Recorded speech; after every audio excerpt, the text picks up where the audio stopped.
안녕하세요. 앵부리지행입니다. 오랜만에 영상을 올리게 되네요. 제가 이 채널을 운영하면서 여러가지 질문들을 많이 받게 되는데요. 그 중에서 가장 많은 질문은 저희 앵무새는 자꾸만 물어요. 그리고 저를 피해요. 사장에서 나오려고 하지 않아요. 그래서 친해지기가 어려운데 어떻게 해야 하나요? 라는 질문을 많이 받습니다.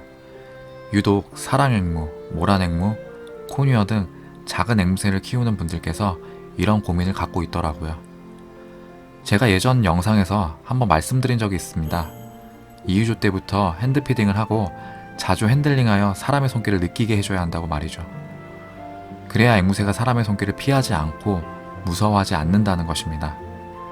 그런데 이것을 모르고 입양하시는 분들이 정말 많이 있는 것 같더라고요. 그래서 결국 그렇게 입양을 하고 핸들링에 익숙하지 않는 새들은 갑작스런 손길에 놀라 입질을 하며 더욱더 사람의 손길을 피하게 됩니다. 결국 사람과의 교감은커녕 장시간 방치되어 야생성이 짙어지고 그로 인해 파양을 하게 되거나 다른 누군가에게 반해줘라는 명칭으로 분양을 가게 됩니다. 그리고 이것은 누군가에게 순치가 되지 않는 이상 계속 악순환이 되는 것이죠. 사실 더 큰 문제는 새를 분양하는 사람에게 있다고 생각이 들어요. 조류원이나 앵무새 카페 사장님, 그리고 브리더, 이분들이 부화하고 나서 적당한 시기에 이소시키고 피딩하면서 핸들링을 주기적으로 해주어야 하는데 번식력이 좋아서 상대적으로 분양가가 낮은 새들의 경우에는 하나하나 사람의 손길을 받지 못하게 되고 결국 매일 주는 알곡만 섭취한 채 사람을 무서워하는 야생성이 짙은 새가 되는 거죠. 그리고 이런 새를 입양할 경우에 입질이 있고 사람을 피하고 새장에 손을 넣으면 파닥파닥 날개짓을 하면서 도망다니게 되는 것입니다. 그리고 이런 경우 시간이 흐르면 이미 새들도 자아가 형성되어 길들이기가 무척 까다롭습니다.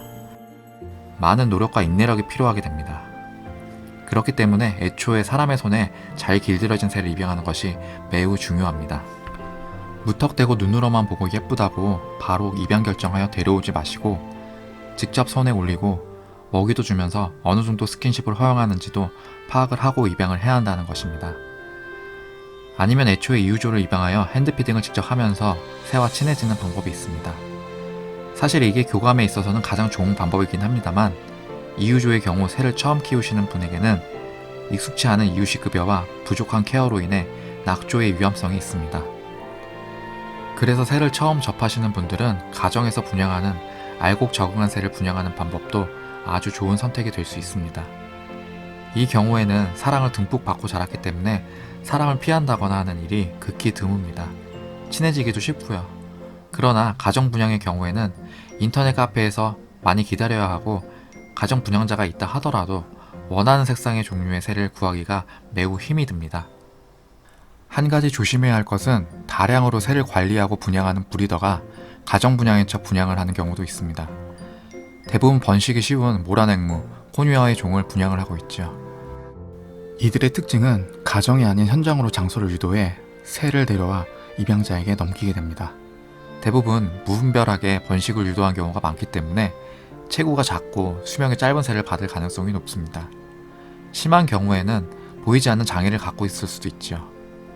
그렇기 때문에 가정 분양을 받으시려면 입양자가 직접 가정에 방문하여 새가 자라온 환경과 그 부모 새들을 직접 보고 입양을 결정하시는 것이 좋고 그것이 바로 가정 분양의 이점이 되는 것입니다.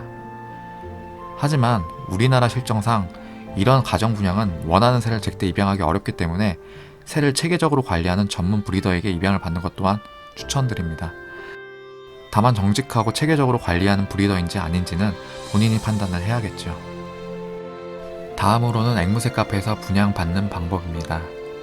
카페라는 공간 안에서 자신이 원하는 종의 앵무새를 직접 핸들링해보고 교감을 나눌 수 있는 충분한 시간이 있기에 좀 더 면밀하게 성격과 행동을 관찰하고 입양을 받을 수 있는 장점이 있습니다. 번식이 잘 되는 중소형조는 대부분 어린 손님의 접대를 받기 때문에 손님의 실수로 인한 안 좋은 기억을 갖고 있는 새도 있을 수 있지만 대체적으로 사람에 대한 거부감에서는 양호한 편이라고 말씀드릴 수 있겠습니다. 요즘은 대형마트에서도 앵무새를 쉽게 분양받을 수 있는데요. 가급적 데려오지 않으셨으면 좋겠습니다. 마트 안에 작은 새장에서 지내는 앵무새는 최악의 환경에서 많은 스트레스를 받고 있습니다. 마트의 지침상 반려조가 아닌데도 불구하고 핸들링이 가능한 새라며 분양되고 있는데요. 제대로 된 수면을 하지 못한 채 소음으로 인한 스트레스와 아이들의 지나친 관심에 의해 많은 트라우마를 안고 있습니다. 위생은 말할 것도 없고요. 그래서 마트에서 분양받은 새들은 거의 대부분 핸들링하기 어려운 관상조가 많습니다. 이를 순치하는 데는 많은 노력과 인내력이 필요하게 되고요. 환경이 좋은 곳에서 새를 사랑하고 아껴주시는 분들이 분양을 하게 되면 어디서 입양을 해도 건강하고 좋은 반려조를 입양할 수 있습니다. 제가 두서없이 이야기를 꺼내봤는데요. 영상에서 제가 말하고자 하는 중요한 요지는 입양 시 꼭 직접 새를 손에 올려 어느 정도 핸들링이 가능한지 알아야 할 것이며, 분양자께서는 입양자에게 자신이 분양한 새가 반려조인지 관상조인지 입질이 있다면 어느 정도인지 꼭 명시를 해줘야 한다는 것입니다. 그리고 새를 처음 접하는 초보자에게 관상조나 입질이 있는 새를 분양하면서 몇 주의 적응 기간이 지나면 사람을 잘 따르고 괜찮아진다라는 말은 하지 마시기 바랍니다. 그리고 입양자께서는 당연한 이야기지만 새를 순치하는 것보다 애초에 잘 길들여진 새를 입양하는 것이 100번, 1000번, 만번 좋은 방법이라는 것 다시 한번 꼭 명심하시고 건강한 새 분양받으시길 바랍니다.